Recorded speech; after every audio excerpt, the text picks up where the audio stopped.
Amen. Alors, la semaine dernière, nous avons vu que Dieu lui-même est famille, n'est-ce pas? Dieu lui-même est famille. Et j'ai pris beaucoup de mercredis pour t'expliquer ça. Que Dieu lui-même est famille. Et aujourd'hui, tu vas comprendre pourquoi j'ai pris tout mon temps pour t'expliquer que Dieu lui-même est famille. Parce que c'est la clé de quelque chose. C'est la clé qui ouvre quelque chose de très grand. Quand tu comprends cette révélation, quand tu saisis cette révélation que Dieu lui-même est famille, le reste devient simple à comprendre. Alors, on a parlé de l'unité de Dieu. Dans cette famille de Dieu, dans la famille que Dieu constitue, il y a une puissance extraordinaire qui est indivisible, qui est invincible, qui est invisible pour nous, les hommes. Cette puissance s'appelle l'unité de Dieu. Je vous ai parlé de l'unité de Dieu à cause de ce que je vais vous dire aujourd'hui. Si je vous ai enseigné l'unité de Dieu, c'est parce que je vous préparais à écouter et à apprendre ce qu'on appelle l'unité de l'homme. Dis après moi, l'unité de l'homme.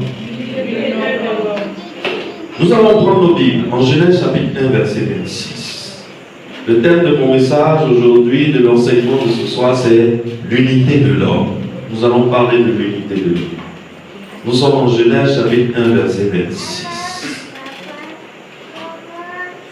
Genèse 1, 26. Alors, la Bible dit, puis Dieu dit, faisons l'homme à notre image, selon notre ressemblance, et qu'il domine sur les poissons de la mer, sur les oiseaux du ciel, sur le bétail, sur toute la terre, et sur tous les reptiles qui rampent sur la terre. Le 27, Dieu créa l'homme à son image. Il le créa à l'image de Dieu. Il créa l'homme et la femme. N'est-ce pas? Bien. Puis Dieu dit, le Dieu dont on parle, maintenant quand je cause avec toi, quand je parle de cette affaire avec toi, tu comprends que le Dieu dont on parle, c'est le Dieu Elohim. Elohim, ça veut dire un Dieu unifié. Ce n'est pas un Dieu unicitaire, c'est un Dieu unifié, n'est-ce pas? Et quand on dit Dieu dit, c'est le Dieu unifié qui dit. Au verset 27, Dieu créa l'homme à son image. Il le créa à l'image de Dieu. Quand tu regardes bien cette phrase, il y a beaucoup de précision. Pourquoi Dieu insiste? Pourquoi Dieu précise? En grammaire, il y a quelque chose qu'on appelle la phrase emphatique. Vous vous rappelez? On utilise l'emphase. L'emphase est un procédé d'insistance. Quand on veut insister sur quelque chose, en français, on utilise le procédé emphatique. Ici, nous sommes en face d'une phrase emphatique. On dit, Dieu créa l'homme à son image. Ça suffit pour qu'on comprenne, non? Mais pourquoi il y a insistance? Il ajoute, et il le créa à l'image de Dieu. L'expression à notre image, selon notre ressemblance, toi et moi, aujourd'hui, on est d'accord pour dire que ce que Dieu voulait dire par là, c'est selon notre modèle d'unité. Créons l'homme à notre image, à notre ressemblance. Dieu voulait dire par là que créons l'homme selon nous, notre modèle d'unité. Moi, le Père, le Fils et le Saint-Esprit, nous avons un modèle d'unité. Et partout où ce modèle d'unité est appliqué, il y a indivisibilité et invincibilité. Il y a une puissance exceptionnelle, une puissance que même Dieu craint. Même Dieu, il craint cette puissance dans cette unité. Donc, comme Dieu a un modèle d'unité dans lequel se trouve la puissance de l'unité de Dieu, il est en train de dire, on va créer l'homme aussi selon ce même modèle. Est-ce que vous voyez? Il créa l'homme à son image, il le créa à l'image de Dieu. Et Dieu est, comme je vous ai dit, Dieu est Ehad. Dieu est Ehad. Donc, Dieu est en train de dire, faisons l'homme à notre image, selon le modèle Ehad. Est-ce que quelqu'un me suit? Faisons l'homme à notre image, selon le modèle Ehad. Puisque nous-mêmes, nous sommes Ehad, créons l'homme selon le modèle Ehad. Nous sommes unifiés, créons une créature qui va s'appeler l'homme, qui aura le même modèle unifié que nous. C'est ce que Dieu est en train de dire. Donc, à l'image de son créateur, l'homme aussi est un être unifié. Est-ce que quelqu'un comprend? Comme Dieu est un être unifié. Dieu est Ehad. Exactement comme il est Ehad, il fabrique l'homme. L'homme aussi est un être unifié. L'homme est Ehad. Je vais te démontrer ça dans la Bible. Si tu as remarqué, lorsque tu lis la Bible, le livre de Genèse, pendant la création, Dieu a créé les animaux par paire, c'est-à-dire deux aveugles, mâle et femelle, n'est-ce pas? C'est ainsi que Dieu a fait le chien, il a fait la chienne. On voit le chien, on voit la chienne. Les deux font une paire. Le lion, la lionne. Le pigeon, la pigeonne, etc. Le cochon, la cochonne, etc. etc. Dieu les a fait deux à deux. Et les deux, le mâle et la femelle, sont clairement distincts. N'est-ce pas? Quelle que soit l'espèce, même les grands cétacés qui sont au fond, les grands monstres marins qui sont au fond de l'océan, Dieu les a fait exactement mâle et femelle. Bien distincts, d'une façon bien distincte. Mais autour de l'homme, quand Dieu veut créer l'homme, voici ce qu'il fait. Il crée l'homme et la femme le même jour, des mêmes blocs. C'est-à-dire, pendant que tu vois le chien et la chienne, tu sais que ça c'est garçon, ça c'est femme, n'est-ce pas? Parce qu'il y a un qui a boire, il y a l'autre qui n'a pas boire. Quand il y a boire, tu sais que c'est garçon. L'autre c'est pas garçon, c'est femme. Mais tu regardes l'homme, il n'y a qu'un seul homme dans le jardin. Il n'y a pas de père visible. Mais la Bible dit, il les fit hommes et femmes et il les appela hommes. N'est-ce pas? En Genèse chapitre 5, verset 1, il les fit hommes et femmes et il les appela hommes.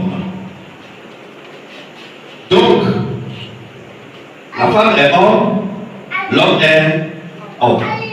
Les deux sont créés le même jour, mais d'un même bloc.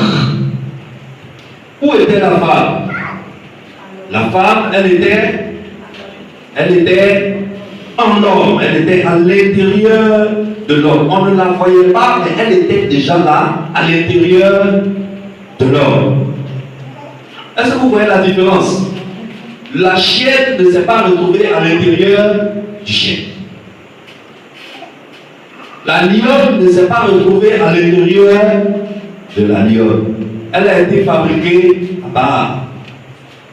Le lion a été fabriqué à part. Ils sont de la même espèce, mais ils ont été fabriqués chacun à part. La paix est visible. Arrivé autour de l'homme, Dieu fait un seul bloc, qui est l'homme.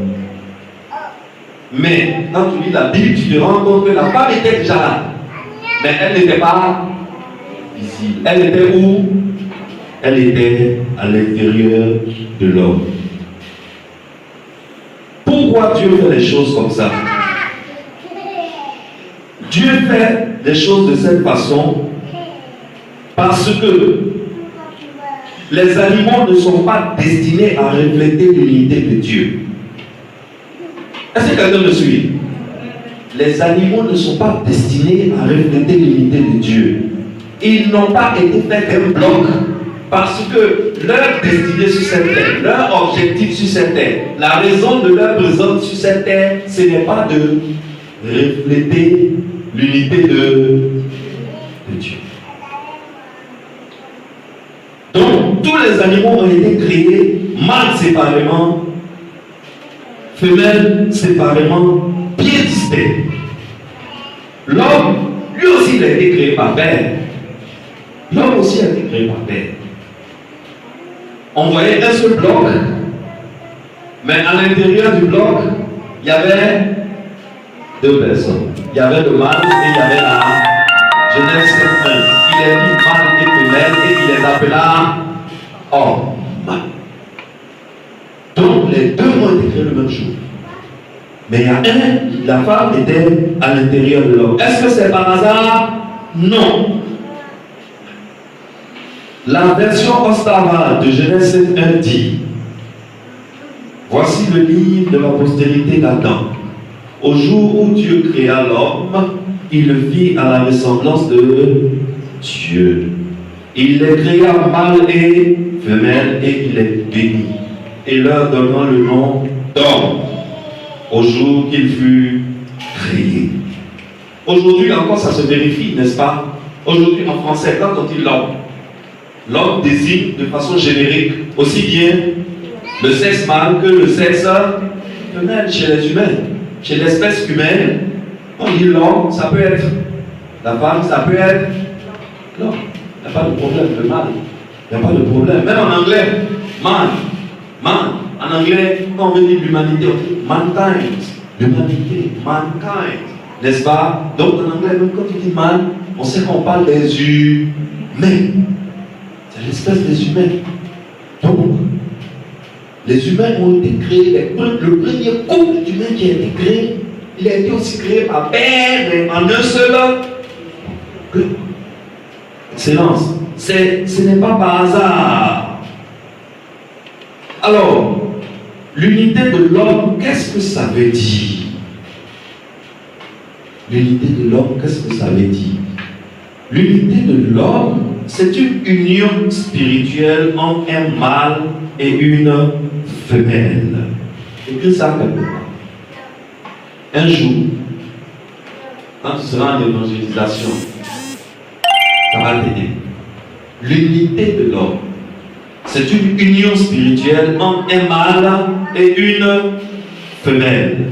Tout ça, tu sais ce qui est bien avec le livre de Genèse, c'est que c'est un livre où Dieu a mis tous ses projets pour le monde, pour l'univers. Ce n'est pas pour rien que Genèse se trouve en première place dans les 66 livres de la Bible. Tout le reste des livres de la Bible ne sont que le développement des différents chapitres et principes que Dieu a énumérés en Genèse. Tout se trouve dans Genèse. C'est un livre très très important. Si vous vous rappelez, lorsque la question a été posée à Jésus, est-ce qu'un homme peut laisser sa femme? Vous vous rappelez, non? Jésus a répondu: n'avez-vous pas lu que au commencement? N'avez-vous pas lu que au commencement? C'est-à-dire que Jésus les ramène pour expliquer ce qui se passe maintenant entre un homme et une femme. Jésus ramène les Juifs au commencement. Il les ramène au commencement. Et c'est ce que je suis en train de faire avec toi ce matin, cet après-midi. Je suis en train de te ramener au plan originel de Dieu pour toutes les choses qui concernent l'union entre l'homme et la femme. Dieu dit que l'unité de l'homme, c'est l'union spirituelle entre le mâle et la femelle. C'est pourquoi il les a créés mâle et femelle. Il les a créés comment? Mâle et l'union spirituelle, c'est entre un mâle et une femelle. Ça implique que le mariage, c'est une union spirituelle entre un homme et une femme, entre un humain de sexe mâle et un humain de sexe féminin. La Bible, Dieu, qui est l'auteur du mariage, n'a jamais dit que le mariage est une union entre deux mâles. Est-ce que quelqu'un me suit? La Bible n'a jamais dit ça. Aujourd'hui, tu trouves des églises qui justifient l'homosexualité. Je ne sais pas quelle partie de la Bible ils lisent. Je ne sais pas s'ils ont lu Genèse. Je ne sais pas si dans leur livre, là, dans leur Bible, là, il y a Genèse chapitre 1 jusqu'à Genèse chapitre 5. Parce que Dieu les créa mâle et pour représenter son unité, l'unité de Dieu dont on a parlé pendant les 3 semaines passées, pour représenter cette unité sur la terre, il les a créés mâle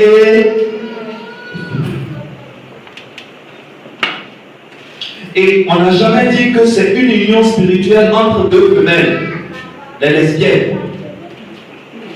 On n'a jamais dit que c'est une union spirituelle entre un mâle et deux femelles, la polygamie. Il y a un agitateur sur Facebook là, qui s'appelle Gédéon, qui dit qu'il est pasteur et qui dit qu'un homme peut avoir plusieurs femmes. Bon, je pense que c'est les gens qui disent au peuple ce qu'ils veulent entendre. Au temps d'Ézéchiel, il y avait 2 sortes de prédicateurs. Il y avait les prédicateurs de la cour extérieure, et puis il y avait les prédicateurs de la cour intérieure. Les prédicateurs de la cour extérieure, ceux qui ne sont pas dans la présence de Dieu, eux ils sont avec la foule. Ils sont dans la présence de la foule. Leur rôle était de dire à la foule ce que la foule voulait. Et ils étaient applaudis, adulés. Quand ils prennent la parole, il y a du bruit. On applaudit, on acclame. Parce que les gens entendent ce qu'ils veulent.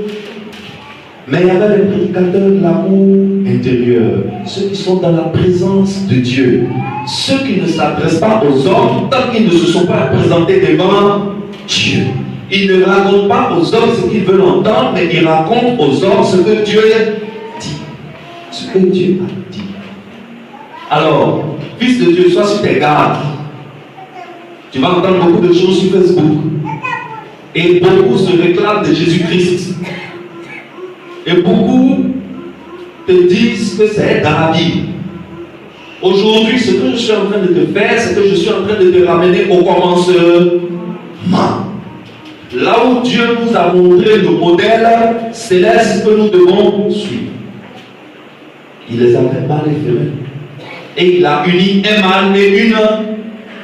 Il n'a pas uni un mâle avec plusieurs femelles. Vous savez, nous les hommes, si on pouvait nous autoriser à prendre beaucoup de femmes, on serait très heureux. C'est vrai. On serait très heureux. C'est-à-dire aujourd'hui, tu te lèves, bon, tu prends une autre. Elle est là, après, tu as 3, tu as 4. Les gars, beaucoup d'entre nous vont grossir, on ne serait pas mince comme ça. Mais ce que la chair désire, n'est pas ce que la parole de Dieu désire. Ce que la parole de Dieu désire. Alors il faut faire un choix. Qui veux-tu suivre? Qui veux-tu écouter? Ta chair? Si c'est la chair, moi-même je vais prendre le micro, je vais dire qu'on peut prendre plusieurs épouses. J'ai déjà une femme briller, peut-être il y a un côté baoulé. Et puis gros, on ne sait jamais. Mais il ne s'agit pas de la chair. Il faut savoir ce qu'on dit au peuple de Dieu. Il faut dire au peuple de Dieu ce que Dieu a dit. Est-ce que quelqu'un me suit? Revenons à notre sujet principal. Le mariage, ce n'est pas une union non plus entre une femme et plusieurs hommes. Il y a des femmes qui gèrent plusieurs hommes. Sans problème. Elles ont 5 gars. Le truc, c'est que quand elles prennent 10 000 multiplié par 7, ça devient 50. Ce n'est plus 10 000, maintenant c'est 50 000. Ces problèmes sont réglés. De toutes les façons, c'est quoi? C'est pas vous donner un coin et puis ça, c'est fini. Ou bien,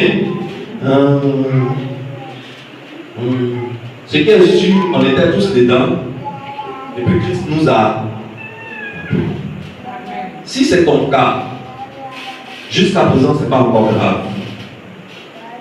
Mais maintenant que je suis en train de te montrer le modèle originel de Dieu, tu dois faire un choix. Est-ce que tu veux suivre la sagesse de Dieu ou bien est-ce que tu veux suivre le tout qui est dans ton corps? À toi de faire le choix. Quant à moi et à ma maisonnée, nous avons choisi de suivre Jésus-Christ. Et c'est ce que je te recommande. Excellence. Les animaux étaient là, mais quand Dieu a extrait Ève, Adam a poussé un cri. Il a dit quoi? Il a dit, cette fois-ci, voici l'os de mes os et la chair de ma chair. Aujourd'hui, tu te rends compte que dans ce monde, des hommes couchent avec des animaux. Vrai ou faux? Des hommes couchent avec des animaux. Des hommes couchent avec des animaux. Adam n'a pas vu un animal et puis il dit, voici l'os de mes os. Non. Mais lorsque Dieu a anesthésié Adam, c'est parce que Adam, son problème, c'est quoi? C'est qu'il devait donner un nom aux animaux. Donc, chien passe, il dit, t'appelles chien, ta bouche est trop longue. La chienne passe, il dit, tu lui ressembles, tu es sa femelle. Éléphant passe, il dit, toi, ton nez est trop long, tu t'appelles éléphant. Ainsi de suite. Et c'est le travail que Dieu a fait maintenant. Lorsque nous allons quitter le thème du mariage, et que nous allons aller sur le thème du travail, je vais vous montrer que Dieu lui-même est un Dieu qui travaille. C'est un Dieu qui travaille. Tu ne peux pas être dans cette église et puis tu ne travailles pas. Tu es à la maison, femme au foyer. Même une femme au foyer doit travailler. Dieu lui-même, il travaille. Dieu travaille. N'est-ce pas? Et Adam travaillait. Et son travail, c'était de nommer les animaux. Et quand il nommait les animaux, il s'est rendu compte que, chien, il y a sa chienne à côté, on voit. Éléphant, il y a éléphante à côté, on voit. Et un pigeon, il y a la pigeonne à côté, on voit. Même cabri, il y a femelle à côté, on voit. Même fourmi, il y a femelle à côté. Et puis, lui, il se regarde. Oh, il commence à se faire pitié à lui-même. Parce que lui, il se sent seul. C'est là que Dieu va lui montrer qu'en fait, quand je n'étais pas fabriqué, je n'étais pas fait seul. Donc Dieu va l'anesthésier, comme on anesthésie aujourd'hui. Quand on veut opérer, on te fait dormir artificiellement. Dieu fait dormir Adam artificiellement. Aujourd'hui, les hommes sont fiers de leur médecine parce qu'ils ont découvert l'anesthésie. On a des docteurs en anesthésie. On fait 8 ans d'études pour devenir spécialiste en anesthésie. Mais on est content. Dieu, il a fait l'anesthésie au commencement de toutes choses. Nous, on vient d'arriver dedans, on est fiers de nous. Et Dieu a anesthésié Adam, il s'est endormi. Et Dieu a extrait Ève qui était cachée à l'intérieur de ses cellules. Elle se trouvait dans chaque cellule d'Adam. En réalité, toutes les cellules d'Adam existaient en 2 copies. Dieu a fait extraire une copie qui était elle. Et quand il a vu, il dit, enfin, voici l'os de mes os et la chair de ma chair. Donc c'est une union spirituelle entre 2 personnes. C'est une union spirituelle en combien de personnes? 2 personnes. C'est très très important. Le monde est capable de te convaincre que le mariage n'est pas forcément obligatoirement une affaire entre un homme et une femme. Fais faire attention, même à l'église. Même à l'église. Attention. Le mariage est une union spirituelle entre 2 personnes. Je vais même plus loin. Je vais peut-être te surprendre. Cette union spirituelle, là, les enfants ne sont pas dedans. L'union spirituelle entre un homme et une femme, les enfants qui sont le produit de ce couple ne sont pas dedans. Même le monde le sait. Pourquoi toi qui maries à la mairie et que vous avez des enfants avant de régulariser votre union, pourquoi le père n'appelle pas les enfants? Est-ce que vous avez vu un mariage une fois? L'homme s'est arrêté, la femme est en voile à côté, puis on a mis les enfants autour pour poser la question aux enfants si c'était oui ou non. Vous avez déjà vu ça? Non. Il y a deux personnes qui se disent oui, c'est l'homme et la femme. C'est l'homme et la femme. Les enfants ne font pas partie de cette union. La Bible dit: l'homme quittera son père et sa mère pour s'attacher à sa femme. Si les enfants faisaient partie de l'union spirituelle, les enfants n'allaient pas quitter leur père et leur mère. Est-ce que quelqu'un me suit? L'homme quittera son père et sa mère pour s'attacher à sa propre femme. Les enfants ne sont pas dans l'union spirituelle de la femme, du père et de la mère. C'est pour cela qu'ils peuvent quitter. Parce que, rappelez-vous, on est dans une logique. Je suis en train de vous parler d'une unité qu'on appelle l'unité de Dieu. Cette unité, elle est indivisible. On ne peut pas la détacher. Elle est indissociable. Comment la Bible dit que cette unité, elle est indivisible? Elle est indissociable, va dire l'homme quittera son père et sa mère. Ça serait une contre-logique, un contresens. C'est pour cela que l'homme qui quitte son père et sa mère n'est pas dans l'union spirituelle. Ils sont le fruit de l'union spirituelle, mais ils ne sont pas à l'intérieur de l'union spirituelle. Il y a un l'homme et la femme. Voilà pourquoi ils peuvent quitter. Même quand on fait mariage à l'église, on peut dire que là c'est chez Dieu, ce n'est pas la mairie. Quand on demande à l'homme et la femme de venir devant, lors de la bénédiction nuptiale, est-ce qu'on appelle les enfants? On appelle pas les enfants. Ils restent quelque part dans la foule, loin de cette affaire. Loin de moi, quand je me mariais à Maman Clémence, j'avais déjà 2 enfants de mon ancienne vie. Mais le jour là, c'est Clémence et moi qui nous sommes présentés sur l'autel. Mélodie et Salomon étaient sur les pieds de Séphora, la femme de Christ voisin, quelque part dans la foule là-bas. On ne les a pas appelés devant. Ils ne sont pas dans cette union spirituelle. Ce qui est sûr, on va revenir là-dessus dans l'un des chapitres qui est devant. Alors, quel est le but de cette union spirituelle? Est-ce que cette union spirituelle que Dieu a voulu que ça existe entre l'homme et la femme, est-ce que le but c'est seulement pour fabriquer des enfants? Non. Le but principal de l'union entre l'homme et la femme, c'est de représenter l'unité de Dieu. Est-ce que quelqu'un me suit? L'unité de Dieu, elle est invisible. Elle est invisible. On ne peut pas voir l'unité de Dieu. Donc, pour représenter l'unité de Dieu sur terre, pour rendre visible l'unité de Dieu sur terre, Dieu va instituer une union spirituelle entre un mâle et une femme. C'est pour cela que la méthode de fabrication même de l'humain a été différente de la méthode de fabrication des animaux. Les animaux, le but, ils n'ont pas pour but de refléter l'unité de Dieu.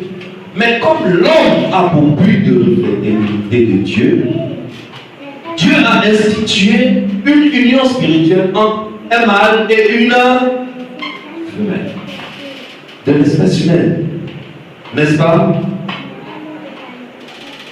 Donc, mon couple a pour objectif de projeter de façon visible l'unité invisible de Dieu qui se trouve au ciel. Est-ce que j'ai été clair? Le but de mon union spirituelle avec mon épouse, c'est de projeter, de rendre visible l'unité de Dieu qui est invisible. L'unité de Dieu, personne ne la voit. Elle est... Tu veux voir l'unité de Dieu, qu'est-ce que tu fais? Tu regardes le pasteur Jacques et Diane. Quand tu regardes l'union spirituelle qu'il y a entre le pasteur Jacques et sa femme Diane, tu as vu quoi? Tu as vu l'unité de Dieu qui est invisible. Voilà le but de cette union spirituelle. Alors si je suis un couple, si je suis marié et ma femme et moi, nous n'arrivons pas à nous entendre, nous ne faisons pas l'effort de nous entendre. Vous savez, s'entendre n'est pas naturel. Est-ce que quelqu'un me suit? S'entendre là, ce n'est pas naturel. Ce n'est pas parce que tu es homme, je suis femme, elle est belle, elle a un joli bassin, que si on va dans la maison, on va forcément s'entendre. Non. S'entendre là, c'est le fruit d'un travail et c'est le fruit de beaucoup de sacrifices. On accepte de devenir bête pour obtenir quoi? L'unité. Pour obtenir l'union spirituelle. Pour refléter l'unité de Dieu qui se trouve au ciel. Donc c'est un travail, c'est un sacrifice. Tu vas couper une partie de ton corps pour jeter. Tu vas couper des morceaux de ta chair pour jeter. Tu vas, comment dire, sacrifier sur l'autel de l'unité beaucoup de tes envies et beaucoup de tes humeurs. Tu vas sacrifier sur l'autel de l'unité beaucoup de tes traditions et beaucoup de tes habitudes que tu as appris chez papa et chez maman. Tu vas sacrifier. Si tu n'es pas prêt à sacrifier, tu ne pourras pas avec ta femme vous entendre pour refléter l'unité de Dieu. Or, c'est pour ça que Dieu a uni un mâle et une femme. Dieu n'a pas uni un mâle et une femelle juste pour que toi, l'année, tu puisses être content. Parce que tu t'es mis bien. C'est pas ça le but. C'est pas ça le but. Le but est plus grand que ça. Dieu n'a pas réuni un mâle et une femelle pour que la femelle devienne l'infinière du mâle lorsqu'il sera vieux. Est-ce que quelqu'un me suit? Mais Dieu a mis ensemble un mâle et une femelle pour que les deux fassent une union spirituelle qui reflète l'unité de Dieu qui est invisible. De rendre cette unité invisible visible. Est-ce que quelqu'un me suit? Écoute-moi très bien, Excellence. Aucun succès dans la vie ne peut compenser l'échec de ton foyer. Est-ce que quelqu'un me suit? Aucun succès. Aucun succès ne peut compenser l'échec de ton foyer. Pourquoi? Parce que le but de ton foyer, c'est de refléter l'unité de Dieu. Si dans ton foyer, tu n'es pas capable de refléter l'unité de Dieu, tu as lamentablement échoué à ta destinée. Lamentablement. Écoute, tu peux avoir réussi dans la vie, comme on dit dans ce monde. Dans ce monde, réussir, c'est quoi? C'est avoir beaucoup d'argent sur un compte, ou bien sur plusieurs comptes bancaires. C'est avoir beaucoup de belles voitures. Pour nous qui aimons les motos, c'est avoir une grosse Harley Davidson qui coûte 20 millions. Et quand tu passes dans le quartier, on dit, hé, le vieux père, le tonton chic, là, il est en train de passer. C'est ça qu'on appelle réussir. Quand tu es malade, tu as mal à la tête, toi tu vas mal à Pisa. Pisa est trop petit. Tu prends l'avion, tu vas comment on l'appelle, à la Pitié-Salpêtrière. À Paris, s'il te plaît. Maintenant, il y a des niveaux même, ça dépasse Paris. Non, c'est New York. N'est-ce pas? Et quand on a fait ça, la plupart des hommes s'en foutent de leur union spirituelle. Il s'est dit, moi j'ai atteint mon objectif dans ma vie. Si une femme veut, elle me suit. Si elle ne veut pas, elle n'a qu'à partir. De toutes les façons, dès qu'elle s'en va, il y a 10 qui prennent. Et le monde va plus loin. Le monde dit, mon frère, cherche d'abord ton argent. C'est pas ce que le monde dit. Le monde dit, cherche d'abord ton argent. Ça veut dire, si tu as l'argent, tu as réussi. Dans le royaume de Jésus-Christ, le royaume qui va occuper toute la terre, dont nous sommes les membres dès maintenant, ce n'est pas ça la réussite.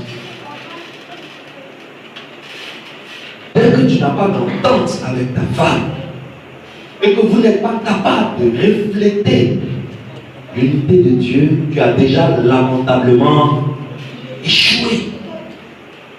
Je parle même, je vais jusqu'à parler même des hommes de Dieu. Il y a une mode qui est sortie maintenant, un grand puissant sont en train de divorcer en cascade et ils prennent le micro et la chaîne et ils justifient leur divorce. C'est triste, Excellence. Tu peux être un grand pasteur, un grand prophète, un prophète très connu et très reconnu. Excellence, tu es célèbre. Ton ministère attire des milliers et des milliers de personnes. Tu as des tops partout dans le monde. Et les gens payent des milliers de dollars pour venir t'écouter. Toi, tu ne prends plus avion commercial, tu prends jet privé. Vous savez que les pasteurs, ils ont dépassé le niveau de avion commercial, non? Ils se déplacent avec jet privé. Tout ça là, c'est bien.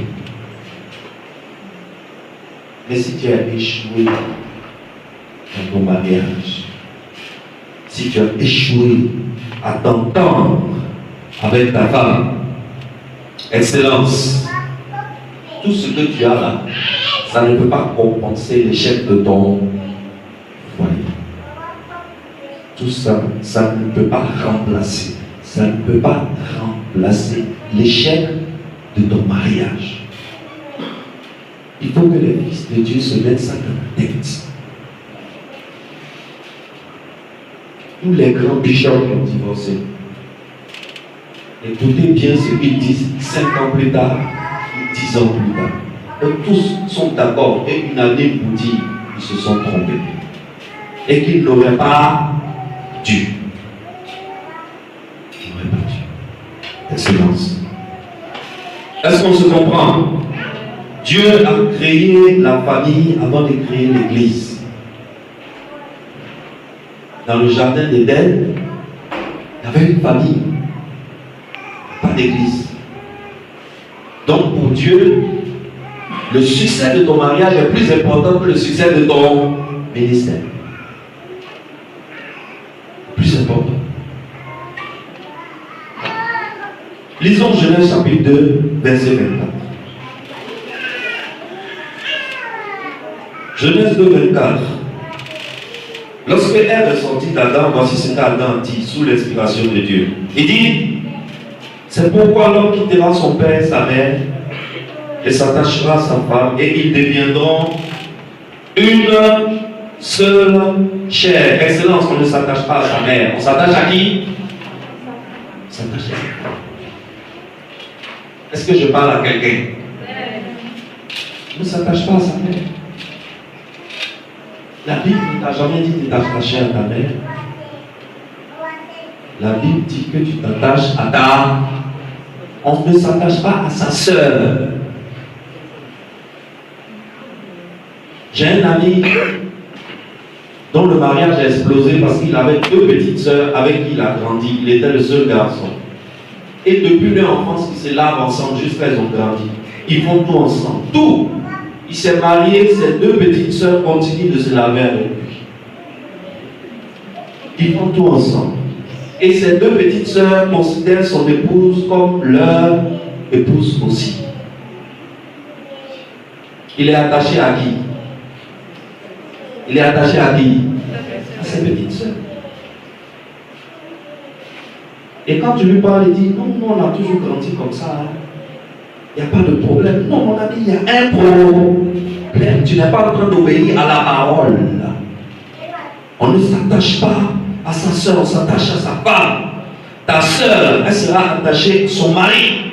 Mais toi, tu dois rester attaché à ta femme. On ne s'attache pas à sa fille. On ne s'attache pas à sa fille. Si tu as une fille et puis ton père veut se remarier, et puis tu fais des histoires parce que ton père veut se remarier à une femme qui n'est pas ta maman, et tu dis que cette femme est venue pour prendre ma place, c'est que tu n'as rien compris. Tu n'as rien compris. Elle n'a pas venu pour prendre ta place. Elle n'a pas pris ta place. C'est toi qui ne connais pas ta place. Parce que l'homme doit s'attacher à qui? Pas à sa fille. Sa fille, là, elle va quitter pour aller former aussi une union spirituelle avec un autre homme. Mais l'homme qui est là doit être attaché à qui? À sa femme. Dis-moi amen quand même. Amen. L'union spirituelle, là, l'enfant n'est pas dedans. Cette union spirituelle existe avant toi et peut-être même qu'elle continuera après toi parce que toi tu vas aller former ta propre union. Moi je sais que c'est seulement en sorcellerie qu'une fille peut marier son papa, n'est-ce pas? Est-ce qu'une fille marie son papa? C'est seulement en sorcellerie qu'on voit ça en Afrique ici. Une fille marie son papa. On ne s'attache pas à sa fille. Excellence. On ne peut former une seule chair qu'avec une seule personne. On ne peut pas former une seule chair avec plusieurs personnes. Pourquoi? Parce que nous sommes en train de refléter l'unité de Dieu. Et ils deviendront une seule chair. Le mot clé ici c'est une. Le mot hébreu c'est Ehad. Et vous connaissez déjà le mot Ehad, n'est-ce pas? L'homme aussi est un être unifié. Donc de la même façon que Dieu est un être unifié, l'homme aussi est un être unifié. Si tu comprends l'unité de Dieu, tu peux comprendre l'unité de l'homme. Ça me sera qu'on a passé beaucoup de semaines sur l'unité de Dieu avant d'arriver à l'unité de l'homme. L'unité de l'homme, c'est exactement comme l'unité de Dieu. L'homme est un être unifié. C'est-à-dire, tu prends un homme et une femme, ils ne sont pas deux. Ils sont une seule chair. En mathématiques, dans ce monde, 1 plus 1 égale 2. Mais dans l'union spirituelle qui se trouve au ciel, dans l'unité de Dieu, 1 plus 1 égale 1. Maintenant, Ève est sortie d'Adam et on voit deux personnes. Mais est-ce que, en réalité, ces deux personnes, on voit deux personnes de façon physique, mais spirituellement, c'est combien de personnes? Une seule personne. Une seule personne. Lorsque Jésus citait ce passage en Matthieu chapitre 19, partie du verset 4, parce qu'au verset 3, les gens lui demandaient, est-ce qu'il est permis de répudier sa femme, de chasser sa femme? Jésus a dit, n'avez-vous pas lu qu'au commencement, le Créateur fit l'homme et la femme? Et le Créateur dit, mais rappelez-vous très bien, quand tu lis ce passage biblique, qui est en train de parler dans le passage biblique? C'est Adam, n'est-ce pas? C'est Adam. Mais rappelle-toi très bien, est-ce que Adam avait un père et une mère? Quand Adam dit, l'homme quittera son père et sa mère et s'attachera à sa femme. Est-ce que Adam avait un père et une mère? Mais pourquoi Adam parlait comme ça? Adam parlait sous inspiration divine. Il parlait prophétiquement. Il était sous l'influence de l'unité de Dieu. Adam était influencé par l'unité de Dieu. C'est cela qu'il dit, l'homme quittera son père et sa mère et s'attachera à sa propre femme. Et le verset 6 dit, Matthieu 19, 6 dit, ainsi, ils ne sont plus deux, mais ils sont une seule chair. Que l'homme donc ne sépare pas ce que Dieu a joint ou uni. J'aime beaucoup cette partie. Si ta femme est à côté de toi, dis-lui, nous ne sommes plus deux, nous sommes un. Dis-lui. Nous ne sommes plus deux, nous sommes un. Si ton mari est à côté de lui, regarde-le, dis-lui, nous ne sommes plus. Je reste remis à ta place. C'est très important, il ne faut pas rire derrière. Viens dire à ta femme, viens dire à ta femme, nous ne sommes plus deux. Nous sommes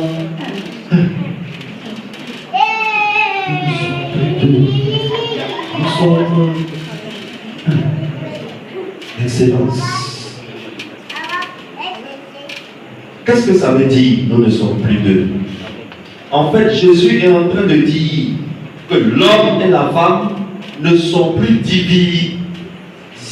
Ils ne sont plus divisibles. C'est ça ce que ça veut dire. Tu vois deux personnes, mais ce ne sont plus deux personnes numériques. Ce sont deux personnes indivisiblement unifiées. Et quand deux personnes sont indivisiblement unifiées, elles deviennent un. Ça existe déjà quelque part. Ça existe où? Ça existe où? D'où vient le modèle? Ça existe aussi. Donc, l'homme n'a qu'à suivre. Est-ce que tu vois? L'homme n'a qu'à suivre. Le modèle existe quelque part.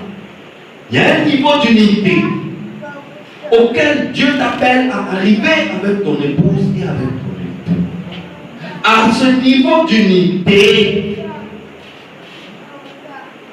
que nous appelons aujourd'hui l'unité de l'homme, à ce niveau d'unité, vous n'êtes plus divisés. Vous êtes indivisiblement liés. Vous devenez une seule chair. Je m'attendais à ce que vous applaudissez un peu quand même. Et Dieu est trop sage. Dieu est trop sage. Dieu a quelque chose au ciel. Et toi, l'homme, c'est toi qui l'as choisi. Parmi toutes les espèces qui existent, c'est toi qui l'as choisi pour représenter son trône. C'est toi qui l'as choisi pour représenter son idée. Donc le fait d'être avec un homme là, ou bien le fait d'être avec une femme là, ce n'est pas lié à l'attirance charnelle. Si tu te bases sur l'attirance charnelle pour te mettre avec un homme, tu t'es marié pour la mauvaise raison. Et tout mariage qui a été fait pour la mauvaise raison, l'unité de Dieu après est difficile à obtenir devant. À moins que vous soyez des gens qui craignent la parole.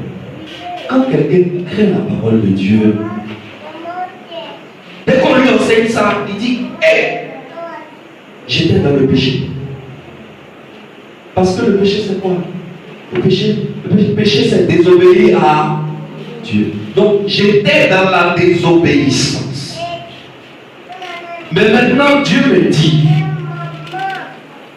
que ma femme et moi, nous formons une union spirituelle. Comme nous formons une union spirituelle, nous devons arriver à un niveau d'unité de telle sorte que nous soyons plus deux, mais que nous soyons un. Nous soyons une seule chair. Excellence, voici là où Dieu veut nous emmener. Et je ne sais pas si vous le voyez, mais c'est balèze. C'est énorme. Ce que Dieu veut nous embarquer dedans, ce n'est pas humain. Est-ce que vous voyez? Ce n'est pas humain. C'est un projet qui est immense. Pourquoi Dieu veut que tu reflètes cette unité? Toi, tu ne sais pas encore. Toi, tu ne sais pas encore. Dieu a dit voyage. Quand tu es avec Dieu, il faut savoir où il se trouve. Si Dieu se trouve en 2021 et toi tu es toujours en 1981, tu as un problème. Et c'est le cas de beaucoup de prédicateurs. Ils vont enseigner la loi alors qu'on est sous la grâce. Et ils ne se rendent même pas compte. Pourquoi? Parce qu'il n'a pas bougé. Dieu a bougé, mais lui, il n'a pas bougé. Alors voilà ce dans quoi Dieu veut nous emmener. Dieu veut nous emmener à sa dimension. Il veut nous amener quelque part où toi tu sais, où moi je sais, où nous savons, où tout le monde parmi nous savons que nous sommes désormais indivisibles avec notre épouse. C'est à ce niveau qu'il veut nous amener. Rien ne peut nous diviser. Dis-moi Amen. Amen. Rien ne doit me diviser avec mon épouse. Dis-moi amen. Est-ce que c'est facile? Est-ce que c'est facile? Est-ce que quand j'ai prêché, j'ai dit que c'est facile? Alors pourquoi tu t'attends à ce que ça te plaise? On ne le fait pas obéissance. On ne le fait pas parce que ça nous plaît. Parce que notre chair n'aime pas ce qui vient du ciel. Nous avons en nous une nature qu'on appelle la chair. Cette nature, c'est le péché. Le péché n'aime pas ce qui vient du ciel. Le péché aime ce qui plaît à lui-même. Alors, lorsque Dieu t'apprend que ton mariage est une union spirituelle, cette union spirituelle doit se faire entre un mâle et une et qu'à l'intérieur de cette union spirituelle, tu dois progresser vers ce qu'on appelle l'unité de l'homme. L'unité de l'homme n'est que la projection de l'unité de Dieu. La destinée de ton union spirituelle, c'est de refléter l'unité invisible de Dieu qui est au ciel. Toi, tu dois la rendre visible.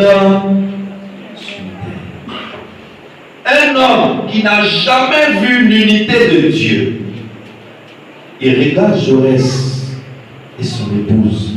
Il voit comment Jaurès tient à son union, les sacrifices que Jaurès et son épouse font pour rester ensemble, pour avoir un même langage, pour avoir un cœur qui parle à l'unisson.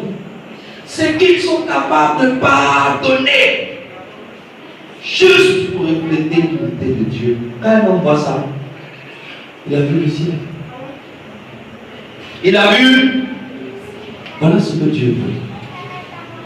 Dieu veut que quand quelqu'un qui veut comprendre l'unité de Dieu, quand il regarde ton corps, c'est fini. Il a compris. Alors, l'unité de l'homme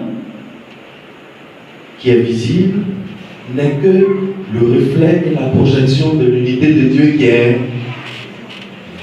Voilà comment. Voilà dans quoi tu t'es lancé quand tu t'es marié. Peut-être tu ne le savais pas. Aujourd'hui, le Saint-Esprit me charge de te lancer. Tu le sais maintenant. À partir de maintenant, si tu ne le fais pas, c'est une désobéissance. Une désobéissance. Et c'est un péché. Excellence, nous allons nous arrêter ici. Nous allons continuer la semaine prochaine avec la deuxième partie de cet enseignement qui est encore plus. Waouh, je viens juste de vous donner l'introduction pour que vous compreniez la deuxième partie. Alors, mercredi prochain, ne viens pas seul. Viens avec un invité. N'est-ce pas? Sur ce, vous pouvez vous approcher avec votre offrande. Viens avec votre offrande. Nous allons faire l'offrande, nous allons prier, nous partir. Question. Question. Compréhension. Commentaire. Bishop Franck, donnez-lui un micro.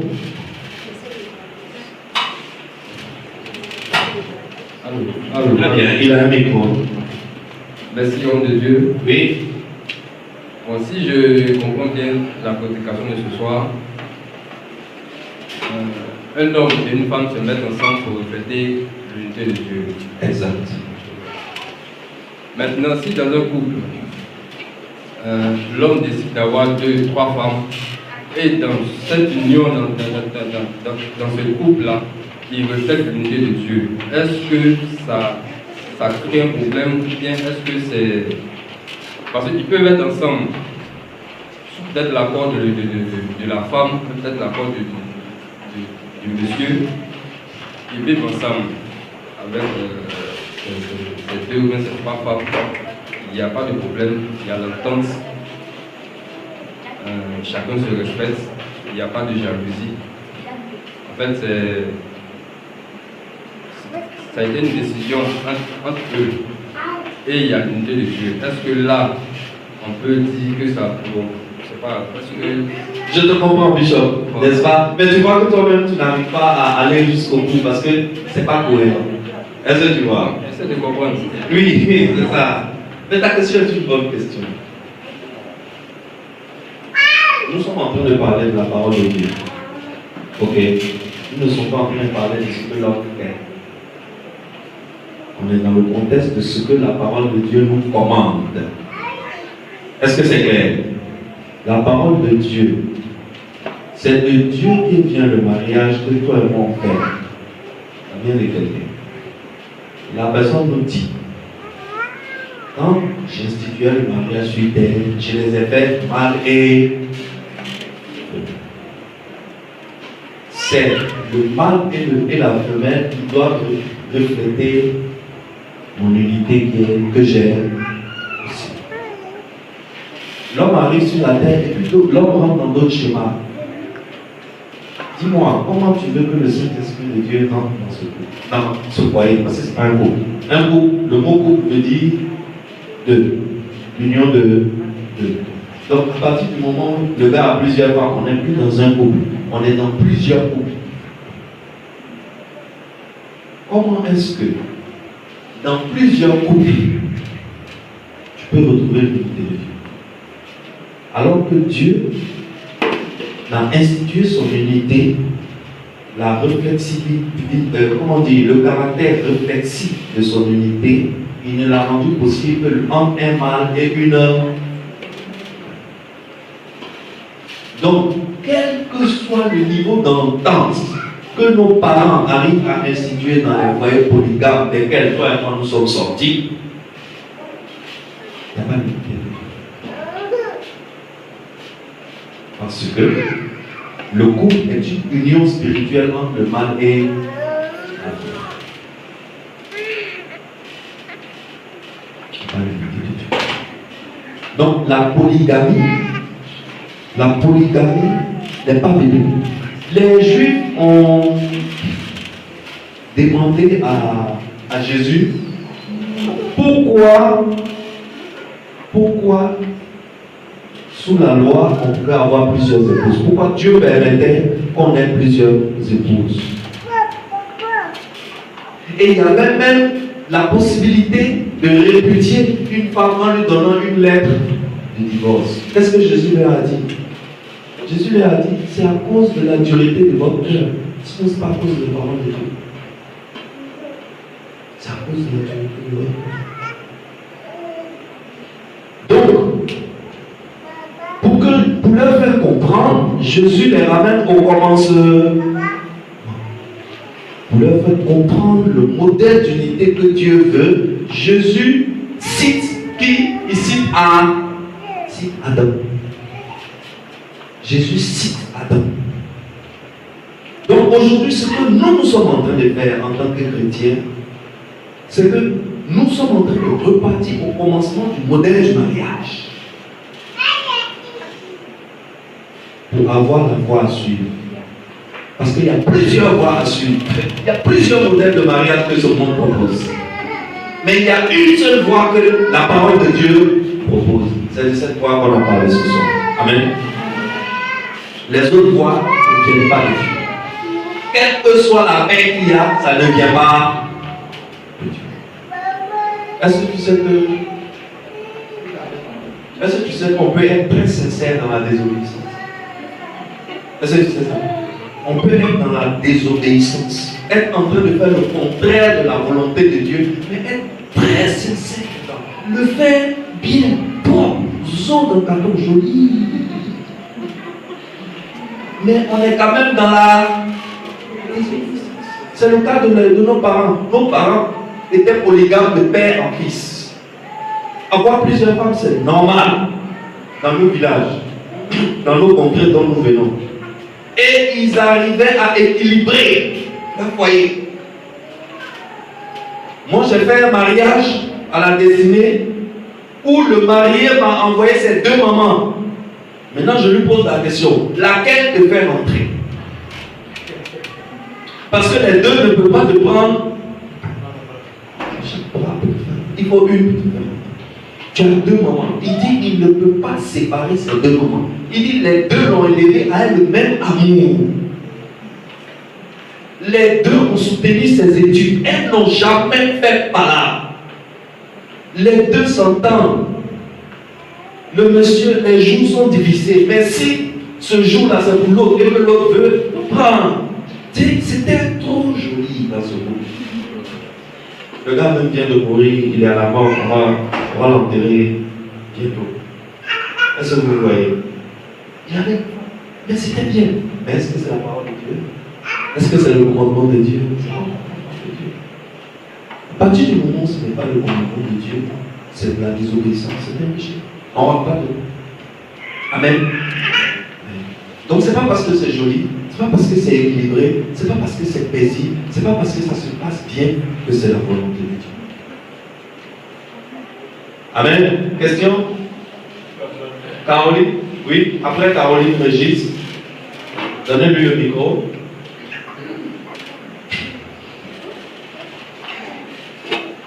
Alors, bon, pasteur, merci beaucoup pour l'enseignement.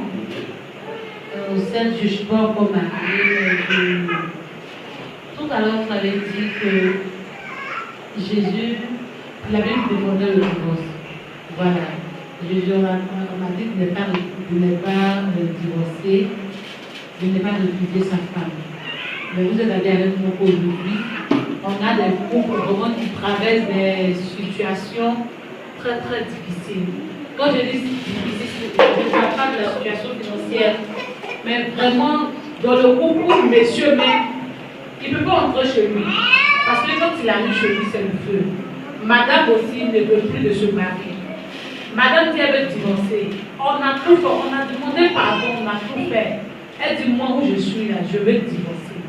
Dans ce genre de cas, qu'est-ce qu'on fait? Très bien. On n'est que dans la conséquence de ce que nous-mêmes on a sémé, n'est-ce pas? On a sémé quelque chose et on est en train de récolter les fruits. Mais il se trouve que la parole de Dieu vient nous trouver dedans, pendant qu'on est dans le feu. Que fait-on? Soit on écoute la parole de Dieu, soit on écoute ses sentiments. Il y a une chose qui est claire. Dans un foyer, même un foyer chrétien, il y a une seule chose qui peut autoriser qu'une femme peut mettre en avant, ou un homme peut mettre en avant, qui puisse autoriser, soit le pasteur, soit le dignitaire, soit le berger a dit à la femme, écarte-toi un peu. C'est la violence. Dans un couple chrétien, c'est difficile n'importe comment. On ne vous recommandera jamais de vous séparer. On va vous aider avec la parole. Si vous deux vous êtes réceptifs à la parole, quel que soit le feu de ce foyer, ça va s'éteindre. Si vous êtes réceptifs à la parole. Mais si vous ne voulez pas la solution de la parole, et que vous voulez la solution de vous, votre chair, je vais respirer un peu, j'en ai marre, je suis fatigué, je vais aller un peu loin, je vais m'éloigner un peu, ça va me faire du bien. Ok, vous êtes des adultes. La seule chose où le berger peut dire, madame, éloigne-toi un peu, c'est lorsqu'il y a violence conjugale. Parce que dans ce moment-là, il peut même avoir mort d'homme avant que quelqu'un n'intervienne. Il peut avoir mort d'homme avant que quelqu'un. Un coup, souvent, sous le coup de la colère, il y a un point, à un certain endroit du corps. Quand la personne reçoit ça, il y a un organe qui éclate là-bas, la personne tombe la personne. C'est pour éviter ça que on peut dire au groupe de se séparer un peu. Donc, effectivement, Caroline, il y a des situations qui sont invivables. Toi-même, le pasteur, quand on finit de te raconter ça, tu dis, je vais prendre ça par quel bout même. Je commence par quel bout. C'est simple, commence par la parole de Dieu. Parce que si tu veux prendre la sagesse humaine, il n'y a pas de bout à attraper. Commence par ce que la Bible dit sur une telle situation. Amen. Est-ce que j'ai répondu? Est-ce que j'ai répondu? Je sais, c'est pas facile. C'est pas facile. Ce n'est pas facile. Il y a des moments où Quel que soit ce que tu dis, la femme dit je m'en vais, elle s'en va. Quand le pasteur tu vas ou pas? Il dit je m'en vais, elle s'en va. L'homme dit je ne veux plus. Tout ce que tu dis, il dit je ne veux. C'est de leur montrer la parole de Dieu. La solution miracle au mariage, c'est la parole de Dieu. C'est pas la loi. La loi même souvent met le feu dans le foyer. Parce que la loi dit à la femme qu'elle est maître au même pied d'égalité que l'homme. Donc au lieu qu'elle se soumette, parce que c'est ce que la Bible lui demande, c'est maintenant qu'elle monte sur les grands chevaux. Comment tu veux qu'on règne? Si la femme monte sur les grands chevaux, en cas de comme. Donc c'est lorsque l'un des deux, ou bien les deux ensemble, commencent à obéir à la parole qu'on peut régler. Amen. Si vous laissez rentrer la parole dans le foyer, on peut régler le problème. Mais si vous ne laissez pas rentrer la parole de Dieu, on ne pourra pas. C'est ce que vous voulez faire là, que vous allez faire. Moi, si on vient m'appeler, on dit on est en train de te frapper là-bas. Le temps que moi je prenne ma moto pour arriver là, peut-être on en enlever dedans. Je ne peux pas remplacer les deux. Mais si vous écoutez la parole, l'homme n'ira pas jusqu'à t'enlever dedans. Amen. Amen. C'est chaud, hein? C'est un sujet délicat. Puis, Régis, la dernière chose, et puis on va partir. Le pasteur Jacques est debout, il n'est plus assis. L'heure est passée. Il ne peut plus s'asseoir. Oui, Régis? Oui, parce que je voudrais savoir, quelqu'un qui a deux femmes actuellement et qui a un enfant avec une troisième, comment est-ce qu'il fait s'il vient recevoir Christ? Il fait quoi? Il a deux femmes. Il a deux femmes officielles. Bon. Il a deux femmes. Ou bien il vit avec deux femmes. Il a deux femmes chez lui, il a doté deux femmes et il a un enfant avec une troisième. Oui. Et il vient de recevoir. Il vient de recevoir Christ. Qu'est-ce qu'il fait? C'est pas qu'est-ce qu'il fait. Que fait celui qui lui a apporté Christ? La responsabilité revient à celui qui lui a apporté Christ. Il faut lui enseigner la parole. L'union spirituelle, c'est entre un homme et une femme. Le reste là, c'est lui qui prend cette décision. On ne peut pas dire, prends Sylviane, laisse la jolie Claire qui est derrière. Est-ce que c'est la jolie Claire qui est derrière la qui t'arrange? Non. Mais quand je te donne la parole, tu sais que tu ne peux pas garder les deux. Ni même la troisième qui t'a fait un bébé dehors. Moi aujourd'hui, j'ai deux enfants qui ne sont pas des Clémences. Est-ce que j'ai marié leur maman parce que je suis devenu chrétien? Non, parce que je suis devenu chrétien. Comme j'ai eu deux enfants avec elle et que je suis devenu chrétien, je vais retourner la marier. Non. Quand j'ai eu la parole, j'ai compris que je ne pouvais plus rester avec elle. Parce que j'ai décidé d'obéir à la parole. Et je me suis dit qu'il me fallait une femme qui a la même crainte de la parole que moi. Et comme entre elle et moi, il n'y avait pas de dogme, il n'y avait pas de mariage. C'était concubinal. Tu vois que pour moi, c'était simple. Je suis allé doter celle que Dieu m'a destinée. Est-ce que tu vois? Donc mon union spirituelle, là, c'est avec celle que je ne suis pas dit dotée. Amen. Ça peut aller? Non, parce que. Non, je voulais savoir, il fait comment? Ça veut dire que vous êtes. C'est à lui de prendre la décision. Donc il doit forcément marier une femme, Oui. soit une nouvelle, soit Oui. famille. S'il dit qu'il ne peut pas, qu'il veut garder cette femme, il peut rester dans l'église. Moi, ça ne me dérange pas. Sauf que il ne pourra pas progresser. On ne peut pas l'utiliser. Mais les autres deviennent quoi? Mais c'est ce que je dis. Il est quitté et il connaît une nouvelle femme. Oui. Les autres deviennent quoi? Non, mais il en a déjà trois. Le plus simple, c'est de choisir une. Les deux autres, ce ne sont plus ses femmes. Ce ne sont plus ses femmes. Amen. Les deux autres ne sont plus. Mais c'est une décision. C'est pour cela qu'on ne peut pas la prendre. Tu sais, quand la parole vient, quand la parole de Dieu vient, la Bible dit la parole de Dieu est un couteau à double. qui sait séparer, n'est-ce pas, les jointures des... Ça là, écoute, si on veut rentrer dans tous ces détails-là, nous on ne peut pas rentrer dans ça. On te donne la parole. La parole a le pouvoir d'être un couteau à double. Ça va te dire ce qu'on coupe et ce qu'on laisse. Point. Amen. Amen. Amen. Je vais apporter une contribution. Amen. Ce cas a déjà été existé où les deux vraiment étaient vraiment. Un monsieur, avant de connaître Christ, il avait effectivement deux femmes. Et au fur et à mesure que les enseignements, il recevait les enseignements, et Dieu vraiment a mis à cœur de prendre vraiment celle qui était sa femme. Donc, ce genre de cas arrivé, et l'autre est parti sans que lui-même lui dise il faut partir. Parti comme ça, et l'autre est resté, ils ont fait le mariage. Donc, ça peut arriver. Il a fait confiance à l'esprit, l'esprit l'a honoré. Ou bien. Amen. Amen.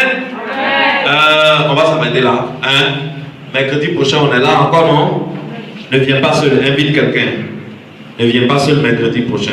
Moi, j'ai les photos de tout le monde. Vous voyez que c'est filmé, non? Si mercredi prochain, quelqu'un vient seul ici, je vais trouver un moyen. Quand je vais enseigner, c'est celui qui a invité là qui va entendre. Celui qui n'a pas invité, quelqu'un ne va rien entendre. Amen. Amen. Faites confiance à la parole de Dieu. Il n'y a que la parole de Dieu qui contient la vérité. Tout ce que le monde vous propose, il n'y a aucune vérité dedans. Amen. Nous allons prier. Prions. Est-ce qu'on peut se lever? Père éternel, merci pour ce moment que tu nous as accordé ce soir. Que ton Saint-Esprit ne cesse de nous parler tous les mercredis soirs à l'heure de Family Time. Afin que chaque personne ici se mette en règle avec ton cœur. Afin que chaque personne ici s'applique à rentrer dans l'unité de Dieu, qui est la chose la plus invincible et la plus indivisible du monde. C'est à ce niveau que tu veux nous amener. Seigneur, que ton Saint-Esprit amène nos cœurs, amène nos intelligences et amène nos consciences à ce niveau d'intelligence. Dans le nom puissant de Jésus, nous allons nous rendre chacun dans notre domicile. Que tes anges montent et descendent sur chacun de tes enfants. Afin que, si l'ennemi les voit, qu'ils prennent peur et qu'ils s'enfuient. Et que chacun rentre chez lui en toute intégrité ce soir. Je libère cet esprit sur vos vies, sur leur vie, maintenant, dans le nom puissant de Jésus-Christ. Allez et ramenez-nous la tête de Goliath. Amen.